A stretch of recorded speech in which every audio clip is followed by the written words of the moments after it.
사랑하는 성도님 너무나도 반갑습니다. 오늘은 좀 특별한 날인데요. 실은 이렇게 말씀 묵상을 시작한 지 꼭 3년 되는 날입니다. 정확히는 3월 19일에 시작을 했습니다. 예, 첫 영상을 보니까 굉장히 어색하고 또 말도 막 빠르고요. 또 혀도 엉키고 막 그런 모습이 보이는데 정말 이렇게 시작한 말씀 묵상이 3년이 되었다고 하는 것이 참으로 놀랍고 또 감사할 뿐입니다. 처음에는 새벽 예배를 모일 수 없어서 집회 금지였기 때문에 이렇게 영상으로 말씀을 나누려고 시작했던 것인데 하루 이틀 하다 보니까 성도님들이 말씀을 통해 새 힘을 얻으시고 또 코로나 기간 동안 말씀 묵상으로 이겨냈다는 말씀을 들으면서 제가 멈출 수가 없었습니다. 그래서 한 1년쯤 하면 멈출까 했는데 이렇게 3년이 되었고요.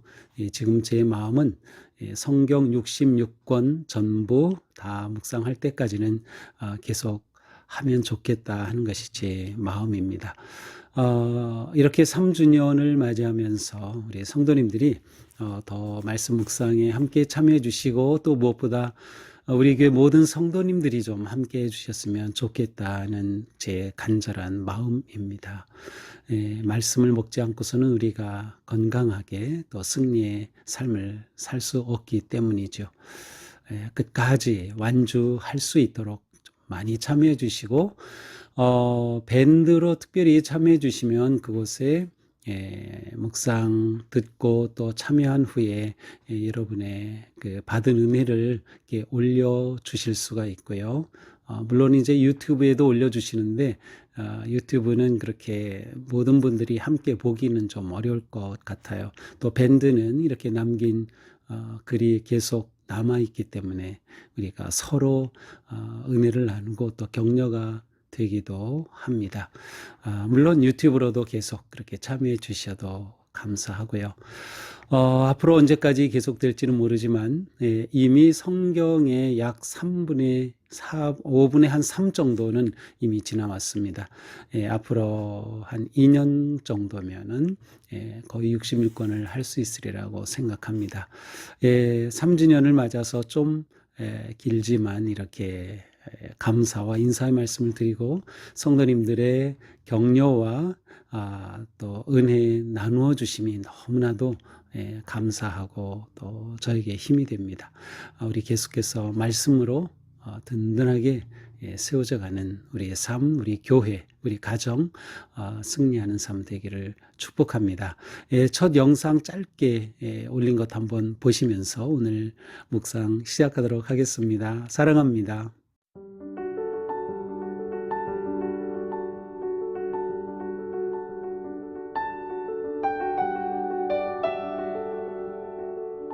안녕하세요. 사랑하는 동숙의 성도 여러분, 밤새 잘 주무셨죠? 네, 제가 계획에는 없던 것인데 오늘부터 새벽 예배가 없어서 짧게 말씀을 묵상해서 우리 성도님들과 나누는 것이 어떨까 해서 제가 직접 제 핸드폰으로 동영상을 지금 촬영하고 있습니다.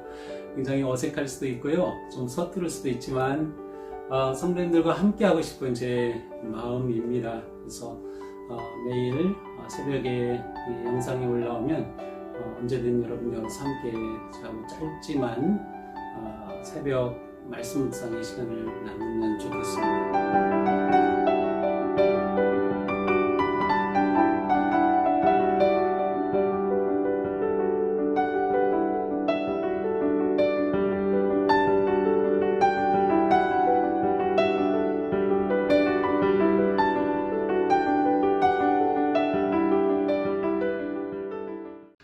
안녕하세요. 사랑하는 성도님, 부활의 주님이 우리와 함께 하십니다. 우리와 함께 하시는 주님을 찬양합니다. 기도합시다.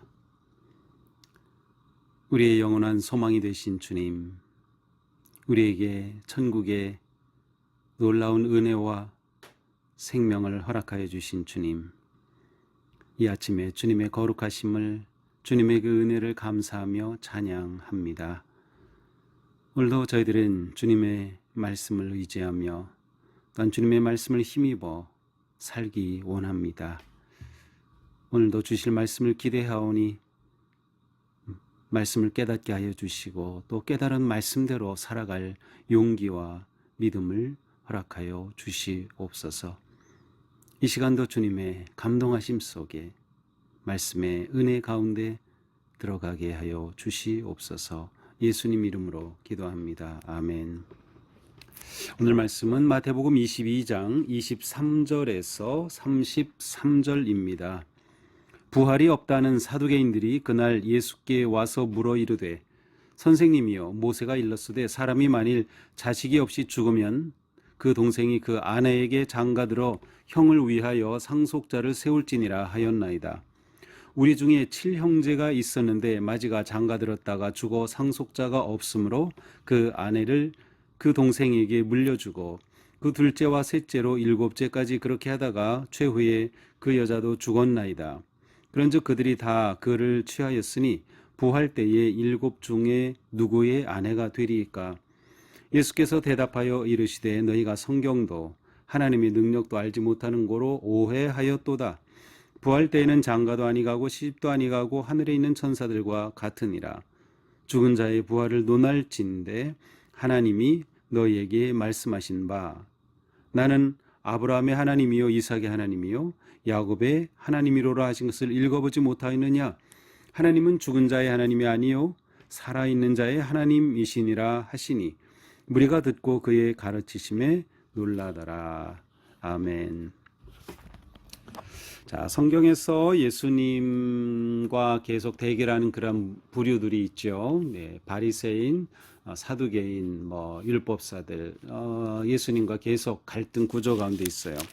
예, 어제 본문에서는 바리새인들이 이제 예수님께 와서 세금 문제로 트집을 잡았는가 하면 이제 오늘 본문에서는 사두개인들이 예수님께 와서 부활을 문제로 이제 트집을 잡으려고 합니다. 자, 23절이에요. 부활이 없다는 사두개인들이 그날 예수께 와서 물어 이르되, 자, 사두개인들은 부활이 없다는 사람들이라고 되어 있는데, 예, 사도행전 23장 8절에 가서 보면 이 사두개인들을 설명하면서 이들은 부활이 없다 하고 천사도 믿지 않고 영도 믿지 않는 사람들이라고 이렇게 기록하고 있습니다. 이 사두개인들은 아주 현세주의자들입니다. 사두개인들은 주로 이제 성전 중심으로 종교 권력을 누리던 자들이고요. 또 당시의 정치 권력과도 아주 이익관계 속에서 자신들의 어떤 지위와 권력과 이익을 누리던 그러한 자들이 바로 이 사두개인들입니다. 이 사두개인들은 완전히 현세주의자들이기 때문에 장래에 대해서는 믿지 않아요. 그러니까 부활에 대해서 당연히 믿지 않는 거죠. 또 천사에 대해서도 믿지 않고요. 어떤 영적인, 그래서 사람이 죽으면 몸과 함께 모든 것이 다 죽는다. 그래서 영적인 존재라고 하는 것조차도 이들은 인정하지 않는 거죠.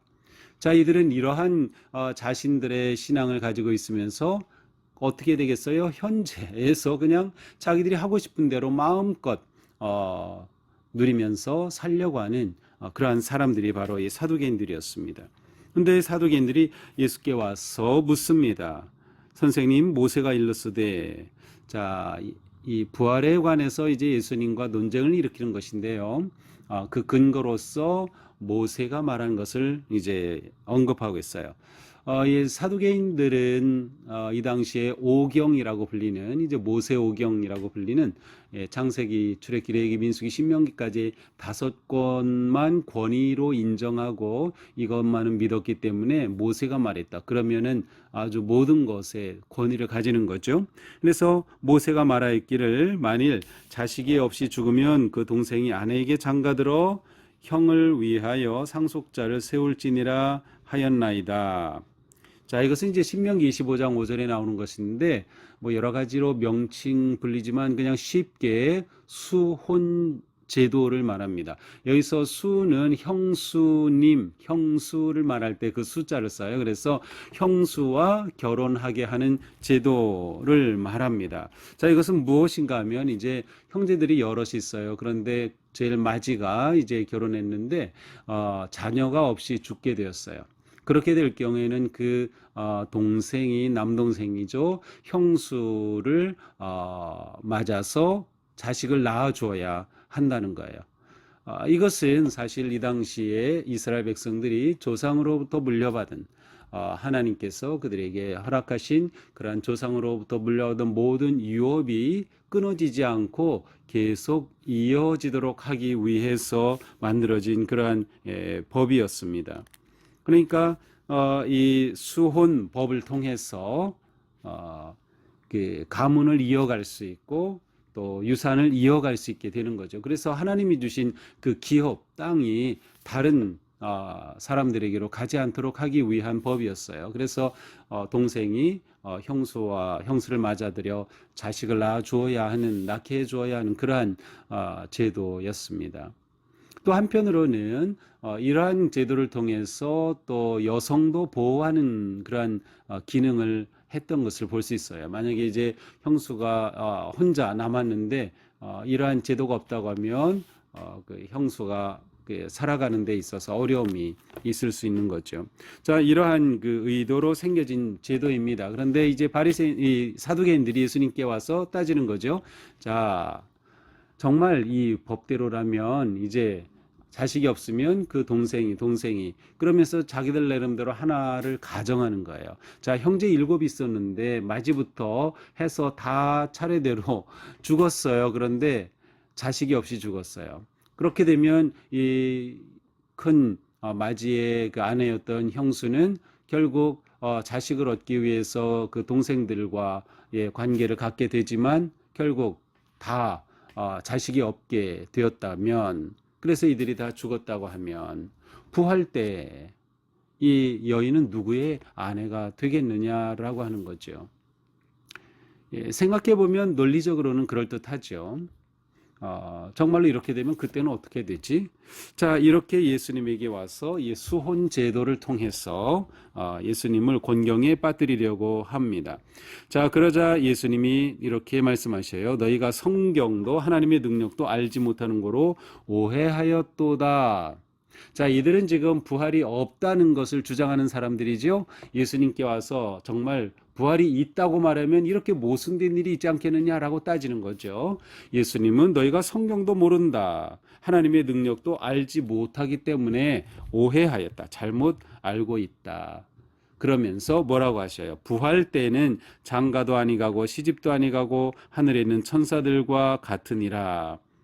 부활 때는, 부활의 삶은 지금 우리가 이 세상에 사는 이것과 다르다는 겁니다. 사두개인들은 부활의 삶도 이 세상의 삶과 똑같이 생각한 거예요. 그래서 굳이 말한다면 이들은 부활이라고 생각한 것이 아니라 사실은 소생이죠. 죽었다가 다시 소생해서 살아난 셈이에요. 그래서 똑같이 이 세상에서 살던 것처럼 그렇게 사는 것으로 오해한 것이에요. 부활은 이 세상의 삶이 그대로 똑같이 반복되는 삶이 아닌 전혀 다른 그러한 삶이다라고 말씀하고 계십니다. 그래서 그때는 이 땅에 사는 것처럼 장가가고 시집가고 하는 것이 아니다.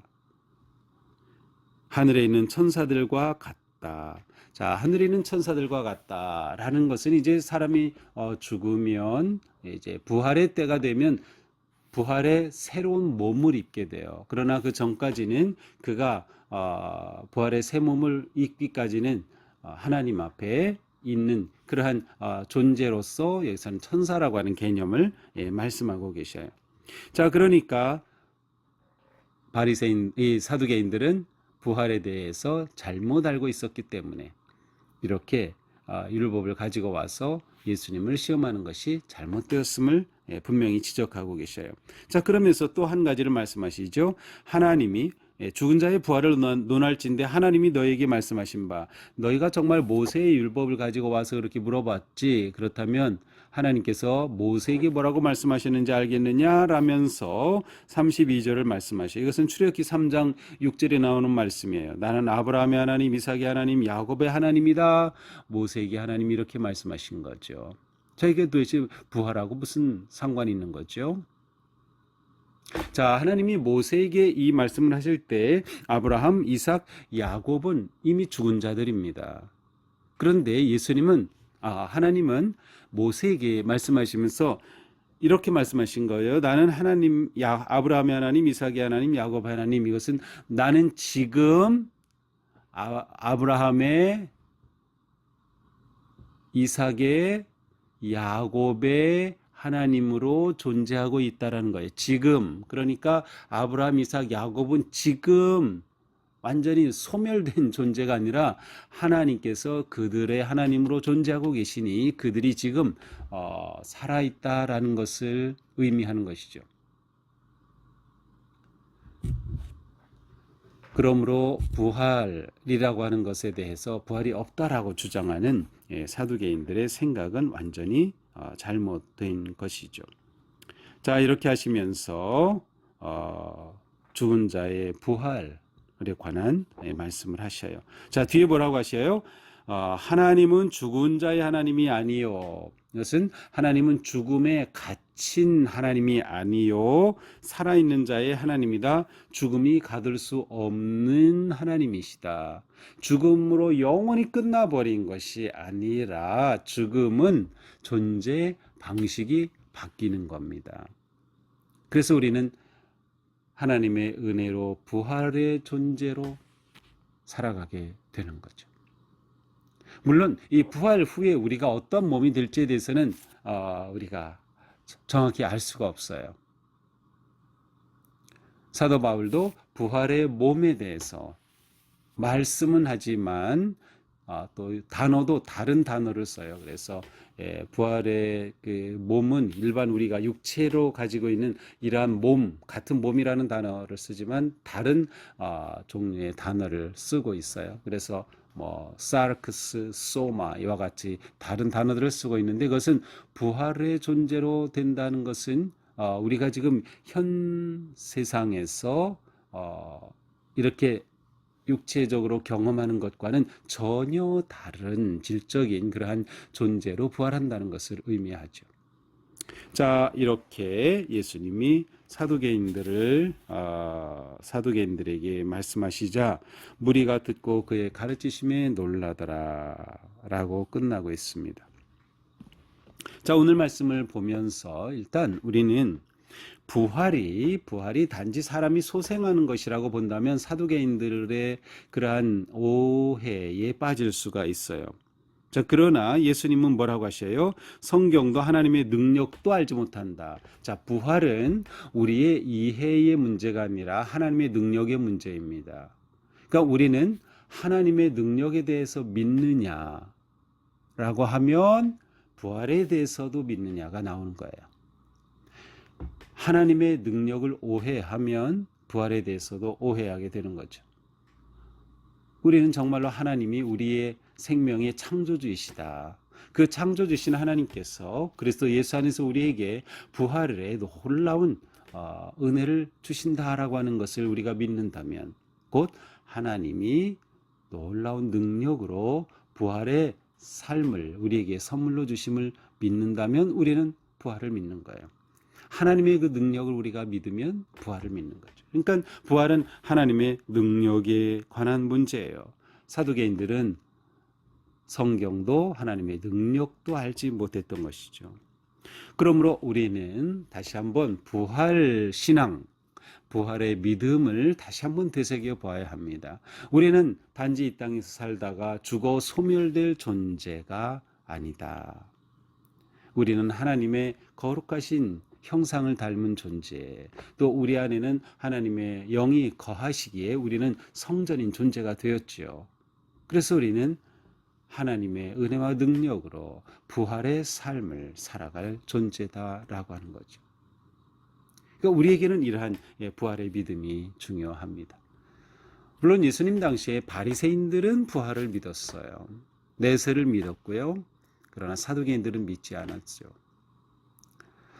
우리에게 이러한 부활신앙이 있다고 하는 것은 우리가 현재를 살아가는데 놀라운 힘이 됩니다. 왜냐하면 이 세상의 삶이 끝이 아님을 우리는 믿고 있기 때문에 예수 그리스도께서 제자들과 마지막 말씀하시면서 근심하지 말라. 하나님을 믿으니 또 나를 믿으라. 내 아버지 집에 거할 곳이 많도다 라고 말씀하셨어요. 그래서 아버지 집에 거할 처소를 예비하러 가신다. 자, 주님께서 분명히 말씀하셨거든요. 그리고 우리는 부활에 대한 확실한 믿음을 가져야 합니다. 곧 이것은 하나님의 능력을 믿는 것이고, 우리가 부활의 능력을 믿게 될 때 현재의 삶을 우리가 더 바르게, 신실하게, 용기 있게 살아갈 수 있다는 거죠. 그러니까 부활의 믿음을 가지고 있으면 부활의 삶을 우리는 살아가게 된다라고 하는 거죠. 또한 우리는 이 부활의 능력을 증거하는 삶을 살아가는 겁니다. 우리가 그리스도를 전할 때 그리스도의 무엇을 전합니까? 그리스도의 구속의 은혜와 사랑, 십자가의 사랑, 그리고 부활의 능력을 전하는 거죠. 초대교회 성도들이 그리스도를 전할 때 반드시 들어갔던 것은 부활입니다. 그리스도께서 부활하심으로 우리를 위한 첫 열매가 되셨어요. 그것은 우리는 다음 열매로 부활한다고 하는 그런 믿음이 분명히 있었던 것이죠. 오늘 말씀을 보면서 부활의 신앙이 얼마나 중요한가, 또 예수님은 분명히 부활을 말씀하시고 또 언급하시고 가르치셨다라고 하는 것을 생각하면서 부활의 소망으로 우리 신앙이 한층 더 깊어지고 또 높아진 그러한 복된 삶 승리하기를 축복합니다. 기도합시다. 주님 감사합니다. 사두개인들은 영적인 무지로 인하여서 부활을 오해하고 말씀을 오해하고 하나님의 능력을 오해하였습니다. 그러나 우리들에게는 예수님의 은혜로운 말씀과 또 가르침을 통해서 부활이 우리에게 주신 하나님의 놀라운 선물임을 다시금 깨달으며 감사와 영광을 돌립니다. 우리가 하나님의 부활의 능력을 믿기에 그 부활을 바라보면서 부활의 영광스러운 삶을 기대하면서 현재의 모든 어려움과 역경과 시련과 도전을 이겨낼 수 있는 그러한 강한 믿음 우리에게 허락하여 주시옵소서. 하나님의 능력은 영원하기에 우리는 그 능력을 의지하며 부활의 삶을 바라보며 담대히 승리의 길을 걷게 하여 주시옵소서. 우리가 이 믿음 가지고 하나님과의 깊고 아름다운 언약의 관계를 지켜가면서 이 시대의 불의와 악함과 모든 위기를 믿음으로 이겨낼 수 있도록 함께하여 주시옵소서. 예수님 이름으로 기도합니다. 아멘. 네, 우리는 나는 부활의 백성이다 라고 하는 그런 확신, 믿음 가지고 오늘도 승리하는 그런 하루가 되기를 축복합니다. 사랑합니다.